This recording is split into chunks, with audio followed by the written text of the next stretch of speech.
गोपिका जीवनस्मरणं गोविंदा गोविंदा। सद्गुरु विठल दास महाराज की जय। సాక్షాత్ వైకుంఠవాసి అయిన ప్రభువులే పృథువులాగా అవతారం చేసి ఈ ప్రపంచంలో పట్టాభిషిక్తుడుగా ఇలా ఉండేటప్పుడు ఈ స్తుతి చేసేవారందు స్తోత్రం చేసిన తర్వాత అతని యొక్క అవతార రహస్యములు ఆయన ఏమేమి చేయబోతారో ఇవంతా చెప్పిన తర్వాత సాక్షాత్ పృథు మహారాజునే సంతోషించి వాళ్ళకి ఘనంగా సత్కరించి వాళ్ళని పంపించారు. దాని తర్వాత ఎవరైతే వచ్చినారో అక్కడ వచ్చిన ఋషులు రాజులు ఎవరైతే దీన్ని చూసేదానికి వచ్చినారో అందరికీ వాళ్ళకి తక్కినట్టు బహుమానం చేసి వాళ్ళని పంపించి ఇలా పట్టాభిషిక్తుడిగా పృథు మహారాజా ఉంటున్నారు అని చెప్పిన వెంటనే పైన విదురులు ప్రశ్నిస్తున్నారంట ఆ మైత్రేయుల్ని చూసి, మీరు ఈ పృథు మహారాజా రాజ్య పరిపాలన చేసేటప్పుడు అతడు ఈ భూమినే ఒక పశులాగా చేసి దాంట్లో నుంచి కావాల్సిన ఒక్కొక్క ఇలా దూడను సృష్టి చేసి దాంట్లో నుంచి కావాల్సిందంతా ఇలా పిండారు, పాలు పిండేలాగా పిండారు మీరు చెప్పినారు. ఇది ఎందుకు అవశ్యం, ఎందుకు ఇలా చేయాలి, ఇది ఆశ్చర్యంగా ఉంది, ఇలాంటి కార్యం అనేది ఎందుకు జరిగింది, ఇది నాకు ఈ రహస్యం అనేది మీరు చెప్పాలి అని అడిగినారు. తర్వాత ఈ భూమి జనులు వసించేదానికి కొన్ని చోట్లే వచ్చి సౌకర్యంగా ఉన్నిందంట, అన్ని చోట్ల ఇలా ఇలా పైన కింద అని అన్ఈక్వల్గా ఉన్నిందంట అన్ని చోట్లను. ఈ పృథు మహారాజే వచ్చి జనులు ఎక్కువ చోట్ల జీవించేదానికి ఉండే భూమిలాగా చేసి అందరూ జీవించేదానికి దీన్ని సరిదిద్దింది ఆ పృథు మహారాజనే. ఆయన దాన్ని ఎలా చేశారు అని అడిగి తర్వాత ఇతను పరమాత్ముడు అని అందరికీ తెలుసు, ఇంద్రుడికి కూడా తెలుసు. అలాగ ఇంద్రుడు తెలిసి కూడా ఇతను చేసిన 100వ అశ్వమేధ యాగంలో 100 అశ్వమేధ యాగంలో చివరిగా చేసిన 100 అశ్వమేధ యాగంలో 100వ అశ్వమేధ యాగం నుంచి అక్కడ ఉండే ఆ అశ్వాన్ని ఎందుకు దొంగలించి తీసుకెళ్ళాడు, ఈ కథ కూడా మీరు విస్తారంగా చెప్పాలి. దాని తర్వాత సనత్కుమారుల దగ్గర ఈ పృథు మహారాజా ఆ జ్ఞానం తత్వోపదేశాన్ని చేసుకున్నారు కదా, ఆ తత్వోపదేశం చేసిన తర్వాత ఆయన మళ్ళీ ఏం చేశారు, ఇంకా కూడా పృథు మహారాజా ఏమేం చేసి ఈ భూమిని ఉద్ధరించి మనకు మంచి చేశారు అనే విషయాలన్నీ మీరు నాకు విస్తారంగా చెప్పాలి, ఇది నాకు తెలీదు అని విదురులు ఇలా ప్రశ్నించిన వెంటనే దానికి పైన మైత్రేయులు కథ చెప్పబోతారు. దీంట్లో మధ్యలో సూత పౌరాణికులు తన యొక్క అభిప్రాయం అన్నారంట. ఎందుకంటే ఇలాగ విదురుడు ఎప్పుడైతే ఇలాగ ప్రశ్నలు అడిగాడో అప్పుడు బాగా ఇంకా విస్తారంగా కథ అనేది మనకు తెలిసేదానికి వస్తుందంట. ఎందుకంటే ఇలా విదురుడు ప్రశ్నించితేనే ఆ చరిత్రం అనేది విస్తారంగా వస్తుంది. అలాగే ఉపదేశం మీరు విస్తారంగా చెప్పాలంటే కపిలోపదేశం వచ్చింది, దక్షయజ్ఞం కథను చెప్పాలంటే అది వచ్చింది. ఇలాగ అన్ని విషయాల్లోనూ విదురుడు ప్రశ్నిస్తేనే అది విస్తారంగా వస్తుంది. అలాంటి ఉత్తమైన విదురుడు ఏ విషయమైతే మనకు కావాలి, ఏ విషయమైతే సారమో అది చూసి సరిగ్గా ప్రశ్నించేటందువల్ల మనకు ఉపయోగకరంగా ఉంది అంటూ ఆ విదురుని యొక్క ప్రశ్నను ఇలా పొగిడి సూత పౌరాణికులు పొగిడి పైన మైత్రేయులు ఏ కథ చెప్పారో ఆ కథను శౌనకాది మహర్షులకు చెప్పేదానికి ప్రారంభించారు. పైన మైత్రేయులు ఆ పృథు మహారాజు యొక్క కథను ప్రారంభించారు. ఇలా పట్టాభిషిక్తుడుగా పృథు మహారాజు రాజ్య పరిపాలన చేస్తూ ఉండేటప్పుడు కొన్ని రోజుల్లోనే ఏమైందంటే మహారిష్టం అనేది వచ్చిందంట. ఏ బీజం కానీ మనం భూమిలో వేసినామంటే దాంట్లో నుంచి ఏ చెట్టు కూడా రాకుండా ఏమీ లేకుండా జనులందరూ ఇలా ఆకలితో కష్టపడుతూ ఒక్కొక్కరు ఇలా ఆకలితో చనిపోయేదానికి ప్రారంభించారు. ఇలాంటి కష్టం వచ్చిన వెంటనే దీని ఎవరి దగ్గర వెళ్ళి చెప్తారు, రాజు దగ్గరే కదా వెళ్ళి చెప్తారు. రాజుగా ఉండే పృథు మహారాజు దగ్గరికి వెళ్ళి ఇలాగ మేము కష్టపడుతున్నాము, దీనికి మీరే బదులు చెప్పాలి.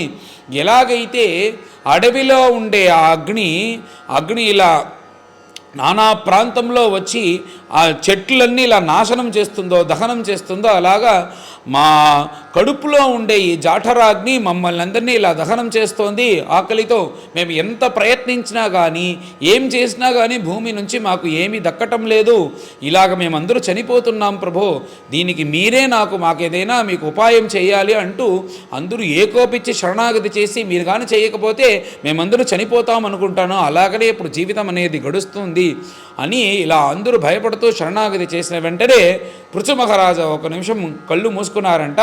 అతను విషయాన్ని తెలుసుకొని వీటన్నిటికీ కారణం ఎవరు, భూమిదేమి అని తెలుసుకున్నారంట. వెంటనే కోపంతో తన దివ్యమైన ధనుస్సు తర్వాత బాణాలను తీసుకొని ఈ భూమి వల్లే కదా ఇన్ని సమస్యలు, ఈ భూమినే లేకుండా చేస్తాను అంటూ భూమిపైన ఇలా తన బాణప్రయోగం చేసేదానికి ప్రారంభించారు పృథువులు. ఇలా ప్రారంభిస్తే ఆయన ఏమైనా చేస్తారు అని భయపడి భూమిదేవి ఏం చేసిందంటే అప్పుడు ఆ సమయంలో తాను ఒక గో రూపంగా ఒక పశు రూపం తీసుకొని అట్లా పారిపోతూ ఉందంట. అది పృథు మహారాజాకి కనిపించింది. వెంటనే ఆ భూమిని కింద ఉండే భూమిని చేయకుండా సూక్ష్మంగా ఇలా పృథు మహారాజా కళ్ళుకు కనపడకుండా వెళ్ళాలి అనుకొని ఇలా వెళ్తుంది కదా, ఆ గోరూపంలో ఉండే భూమిని దాని ఇలా తరుముకుంటూ ఈ పృథు మహారాజా వెళ్తున్నారంట. వెళ్తూ ఉండేటప్పుడు ఇక్కడ అక్కడ అక్కడ ఇక్కడ అని మాయమవుతూ అక్కడికి వెళ్తూ ఇక్కడికి వెళ్తూ ఇలా పృథు మహారాజా కంట్లో కానీ మనం కల్పించినారంటే మన సంహారం చేసేస్తారు ఆయన అంటూ ఇక్కడికి అక్కడికి ఇలా పరిగెత్తుతూ ఉందంట భూమిదేవి. ఇలా పరిగెత్తకుండా వచ్చి శరణాగతి చేస్తే ఆయన ఏ విషయం మాట్లాడుకొని చేయొచ్చు, కానీ కాలం దుర్బుద్ధి ఇలా ఆయన కంట్లో పడకుండా ఇక్కడికి అక్కడికి వెళ్ళింది. అన్ని చోట్లకు వెళ్ళిందంట. ఏ చోటుకు వెళ్ళినా కానీ ఆ భూమిదేవి వల్ల ఇలా పృథు మహారాజా యొక్క కంటి చూపు నుంచి ఇలా మాయమయ్యేదానికి వీలు కాకుండా మళ్ళీ అక్కడెక్కడికి వెళ్ళి నేరుగా పృథు మహారాజా దగ్గరికి వచ్చింది.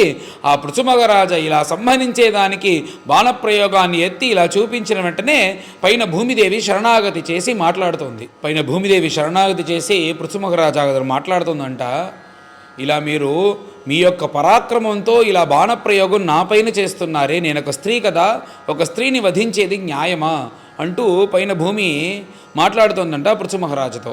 అలా చెప్పి మహాత్ములు పెద్దలు అందరూ ధర్మాత్ములందరూ స్త్రీలకు ఏ పెద్ద శిక్ష కూడా వెయ్యరు, ఎంత తప్పు చేసినా పర్లేదు అంటూ ఇలాగా నేను తప్పు చేసిన అలాంటి మీరు నేను తప్పు చేసినా కానీ ఇలా మీరు నన్ను శిక్షిస్తా, మీరు నన్ను శిక్షించకూడదు అంటూ పృథు మహారాజా ఇలాగంతా మాట్లాడేదానికి ప్రారంభించిందంట భూమిదేవి. ఇలాగంతా భూమిదేవి ప్రార్థన చేసి చివరిగా ఏమనిందంటే, మీరు కోపంతో నా మీద కానీ బాణప్రయోగం చేసినారంటే నేను చీలిపోయానంటే లోపల ఉండే నీరు అనేది బయటకు వస్తుంది, బయటకు వచ్చిందంటే మహాప్రళయంలాగా అందరూ కష్టపడతారే, అప్పుడు మీరు చేసేది తప్పైపోతుంది. ఏ జనుల కోసం మీరు వచ్చి ఇప్పుడు ఇలా నాతో ఇలా యుద్ధం చేసేలాగా మీరు ఇలా నన్ను భయపడుతున్నారో అలాంటి జనులందరూ నాశమైపోతారే, అలాగ మీరు చేసేది భావ్యం కాదు, మీరు నన్ను ఇలా తరమటం నన్ను ఇలా భయపెట్టడం అనేది భావ్యం కాదు అని ఇలాగా భూమిదేవి ప్రార్థన చేస్తూ పృథు దగ్గర మాట్లాడింది. పైన పృథు మహారాజా ఆ భూమిని చూసి మాట్లాడారంట, మా దగ్గర నుంచి కావాల్సిన హవిర్భాగం ఇవన్నీ బాగా తీసుకొని అవన్నీ తింటూ మాకు కావాల్సిన ఈ బీజం ఆ బీజం నుంచి వచ్చే ధాన్యాలు అవి నువ్వు ఇవ్వాలి కదా, అది ఏవి ఇవ్వకుండా నీ దగ్గరే అన్నీ పెట్టుకొని ఉన్నావే, ఇది చేసేది న్యాయమా? బాగా కడుపు నిండా ఇలా ఆ మడి నిండా పాలు పెట్టుకొని బాగా గడ్డి అని తిని ఆ ఆవు అక్కడక్కడ వెళ్తుండేటప్పుడు ఎవరికి పాలు ఇవ్వను, కానీ గడ్డి మాత్రం బాగా తింటాను ఇలా చుడుతూ ఉంటే ఎవరికైనా కోపం కదా వస్తుంది. ఇప్పుడు అందరూ ఆకలితో కష్టపడుతున్నారు, ఆకలితో కష్టపడుతూ ఉండేటప్పుడు అన్ని బీజములు నీ దగ్గర పెట్టుకొని ఎవ్వరికీ ధాన్యములు అవి ఇవ్వకుండా ఇలా ఉండేటప్పుడు అందరికీ కోపం వస్తుంది కదా, కోపం వచ్చినందువల్ల నేను ఇప్పుడు భయపెడుతున్నాను. తర్వాత నువ్వు అన్నావు కదా ఇలా స్త్రీలను అందరూ దండించకూడదు శిక్షించకూడదు అని నువ్వు చెప్పినావు కదా, తప్పు చేస్తే ఎవరినైనా దండిస్తాను, అది ఎవరైనా సరే, స్త్రీ అయినా సరే పురుషుడైనా సరే నపుంసకుడైనా సరే ఎవరైనా సరే తప్పు చేస్తే అతన్ని శిక్షించాలి, అదే ధర్మము. ఏది ధర్మము అధర్మమును నాకు తెలుసు. దానిపైన నువ్వు అన్నావు కదా ఇలా నిన్ను కానీ చీల్చితే లోపల నుంచి నీరు వస్తుంది, జలం వస్తుంది, మహాప్రళయ నీరులాగా వస్తుంది, అది వచ్చిన తర్వాత అందరికీ కష్టం వస్తుంది నువ్వు చెప్పినావు కదా, అది వచ్చినా పర్లేదు, నా యొక్క యోగ ప్రభావంతో ఇంకొక భూమిని సృష్టి చేసి వాళ్ళందరినీ అక్కడ నేను సౌఖ్యంగా ఉంచుతాను. ఇప్పుడు వీటన్నిటికీ కారణం ఏమిటి నువ్వు నాకు చెప్పాలి, చెప్పకపోతే ఈ బాణప్రయోగం అనేది నీ మీద పడుతుంది అంటూ ఇలా బాణప్రయోగం చేసి భయపెడుతూ ఉండేటప్పుడు మళ్ళీ భూమిదేవి వచ్చి ఆ పృథు మహారాజును చూసి స్తోత్రం చేసేదానికి ప్రారంభించింది. దేవా మీరు నన్ను ఇలా చేయొచ్చా, నా యొక్క స్థితి ఇలాగుంది అంటూ మీరు ఎంత గొప్పవారు, మీరే కదా ఈ జగత్తుని ఇలా సృష్టించి జగత్తుని రక్షించుకుంటూ తర్వాత ఈ జగత్తుని సంహరించుకుంటూ ఇలా ఉండే గొప్ప మహాత్ములు మీరు. అలాంటి మీరు నన్ను ఇలా కష్టపెట్టచ్చా? మీ వల్లనే కదా నన్ను ఇక్కడ నీటి నుంచి ఉద్ధారణం చేసి ఒక చోట్లో పెట్టి ఇక్కడ ఉండు, ఇలా ఉండి అందరికీ నువ్వు ఇలా చెయ్యాలని మీ వల్లనే కదా స్థాపించారు నన్ను. అలాంటి మీరు నన్ను సంహరించేదానికి ఇప్పుడు వచ్చేది భావ్యం కాదు, నేను శరణాగతి చేస్తున్నాను అంటూ ఇలా పల విధంగా స్తోత్రం చేసేదానికి ప్రారంభించింది ఆ పృథు మహారాజును భూమిదేవి. ఇలా చాలా సంవత్సరంగా నేను ఇలా కష్టపడుతూ రసాతల లోకంలో ఉండేటప్పుడు వరాహావతారం చేసి నన్ను అక్కడ ఉద్ధరించి మీరే కదా వచ్చి ఇక్కడ నా కష్టాల నుంచి అన్నీ పోగొట్టి నాకు సుఖంగా జీవించేలాగా ఒక చోటునిచ్చి కూర్చోపెట్టారు. నాకు కష్టం వచ్చినప్పుడు మిమ్మల్ని శరణాగతి చేశాను, ఇప్పుడు కష్టం వచ్చిందా, ఈ కష్టం మీ వల్లనే నాకు వచ్చిందనే నేను ఎవరిని వెళ్ళి శరణాగతి చేస్తాను. అలాంటి కరుణామూర్తి అయిన మీరు ఇలాగ నా దగ్గర చేయకూడదు. ఏ జనుల కోసం వచ్చి మీరందరూ వచ్చి ఈ జనులందరినీ కాపాడాలని కదా మీరు ఇంత పెద్ద ఒక యుద్ధం చేసేలాగా నా దగ్గర వచ్చారు. ఆ జనుల్లో నేను కూడా ఉన్నాను కదా, నన్ను కూడా మీరు రక్షించాలి కదా, ఇలాగ మీరు నన్ను సంహరించకూడదు అంటూ ఇలా పృథు మహారాజా దగ్గర బతిమాలుతూ చివరిగా ఒకటి అనిందంట, మహాత్ములు ఏది చేసినా కానీ సరేనే, మీరు పెద్ద గొప్ప మహాత్ములు, నేను తప్పు చేశాను నన్ను శిక్షించాలని వస్తున్నారు, అది నాకు కూడా తెలుసు. మీరు చేస్తే మీరు ఏది చేసినా కానీ సరిగ్గా ఉంటుంది అని నాకు తెలుసు.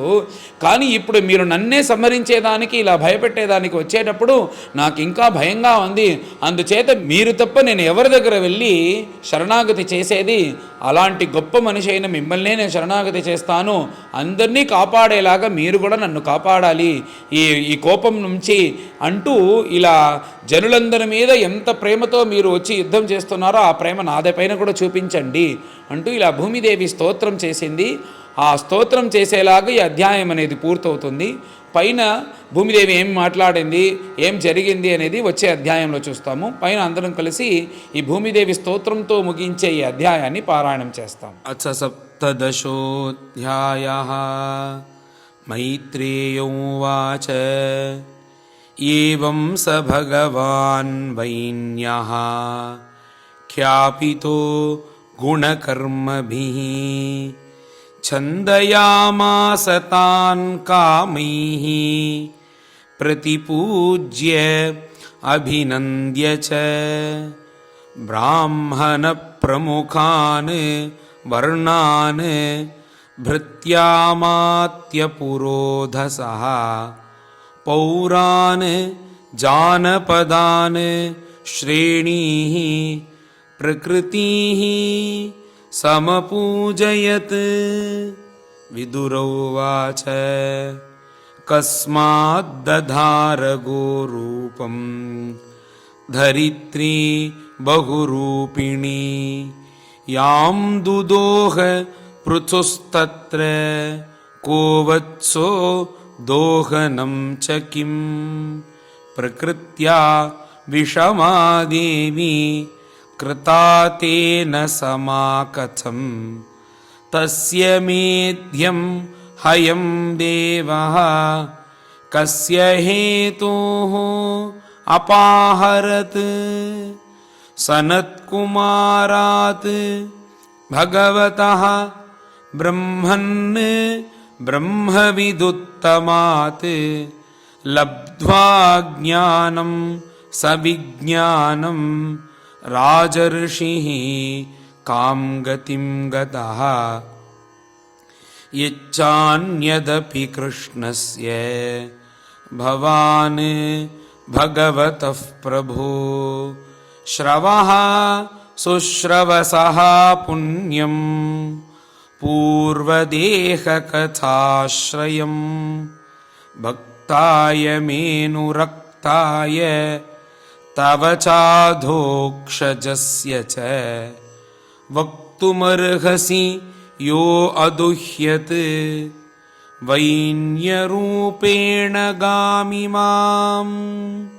సూతోవాచ చోదితో విదురేణైవం వాసుదేవకథాం ప్రతి ప్రశస్య తం ప్రీతమనాః మైత్రేయః ప్రత్యభాషత.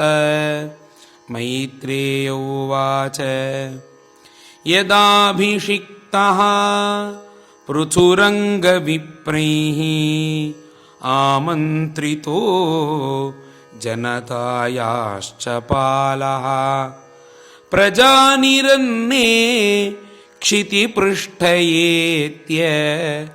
क्षुत्क्षामदेहाः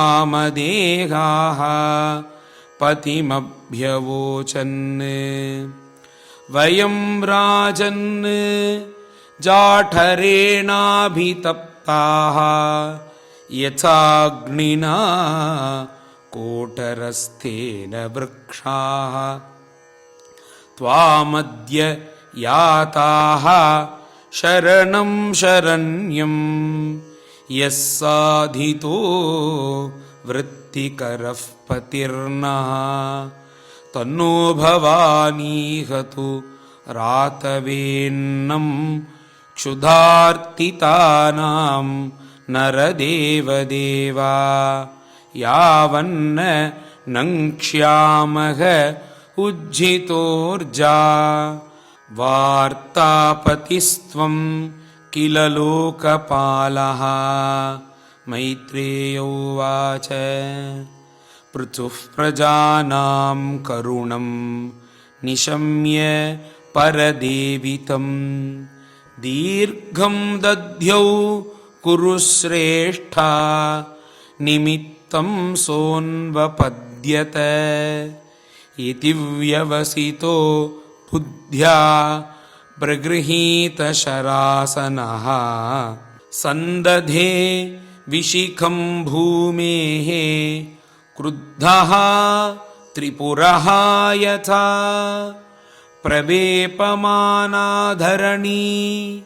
निशाम्य उदायुधं च तं गौः सत्यपाद्रवद्भीता मृगीव मृगयुद्धृता ताम् अन्वधावत् तद्वैन्यः कुपितोऽत्यरुणेक्षणः शरं धनुषि सन्धाय यत्र यत्र पलायते सादिशः विदुषो देवी रोदसी चान्तरं तयोः धावन्ती तत्र तत्रैनं ददर्शानूद्यतायुधं लोके नाविन्दतत्राणं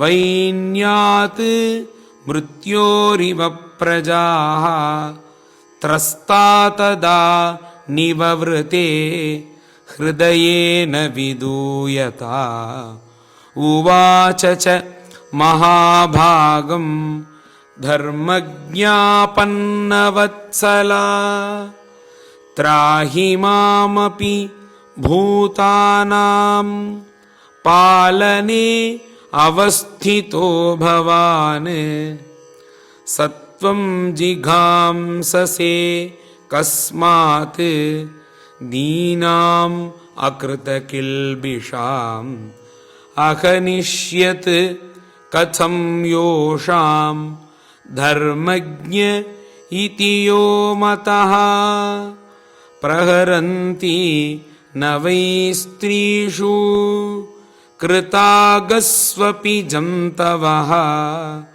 किमुत त्वद्विधाराजन् करुणादीनवत्सलाः मां विपाट्य अजरां नावं यत्र विश्वं प्रतिष्ठितम् आत्मानं च प्रजाश्चेमाः कथमंभसि धास्यसि पृथुरुवाच वसुधे त्वां वधिष्यामि मच्छासन पराङ्मुखीं भागं बर्हिषि यावृङ्क्ते न तनोति च नो वसु यवसं जग्धि अनुदिनं नैव दोग्धि औधसंपयः తస్యామేవం హి దుష్టాయాం దండో నాత్ర న శస్యతే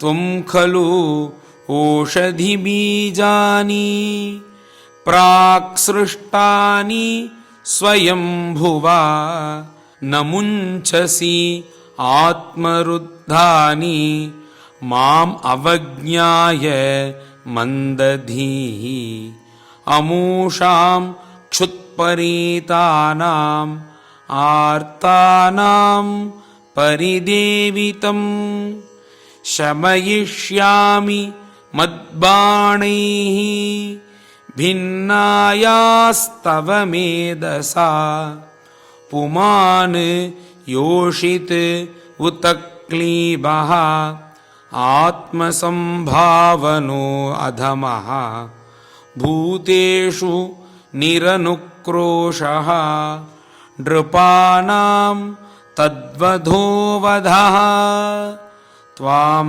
స్తబ్ధాం దుర్మదాం నీత్వా మాయాగాం తిలశః శరైః ఆత్మయోగబలేనేమా ధారయిష్యామి అహం ప్రజాః ఏవం మన్యుమయీం మూర్తిం కృతాంతమివ బిభ్రతం ప్రణతా ప్రాంజలిః ప్రాహ మహీ సంజాత వేపథుః ధరోవాచ నమః పరస్మై పురుషాయ మాయయా విన్యస్తనానా తనవే గుణాత్మనే నమః స్వరూపానుభవేన నిర్ధుత ద్రవ్యక్రియాకారక విభ్రమోర్మయే ఏనాహమాత్మాయతనం వినిర్మితా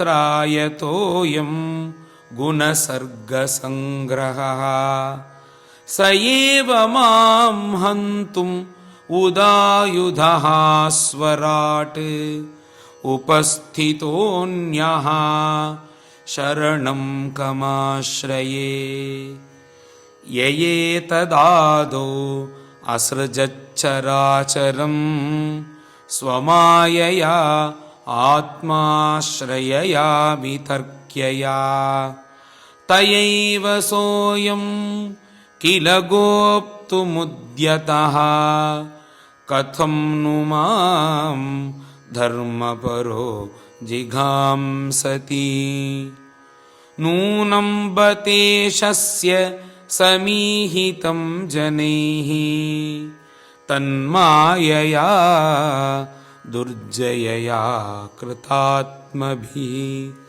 న లక్ష్యతే యస్తు అకరోత్ అకారయత్ యోనేక ఏకః పరతశ్చ ఈశ్వరః సర్గాదియోస్యానురుణద్ధి శక్తిభిః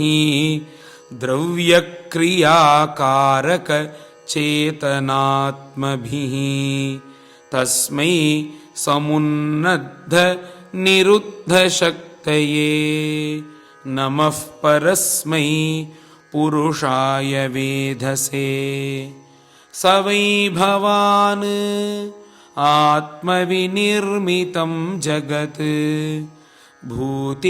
భూతేంద్రియాంతః కరణాత్మకం విభూ సంస్థాపయిష్యన్ అజమాం రసాతలాత్ అభ్యుజ్జహారాంభస ఆదిసూకరః అపాముపస్థే మయి నావ్యవస్థితాః ప్రజాభవానద్య రిరక్షిషుః కిల సవీరమూర్తిః సమభూద్ధరాధరః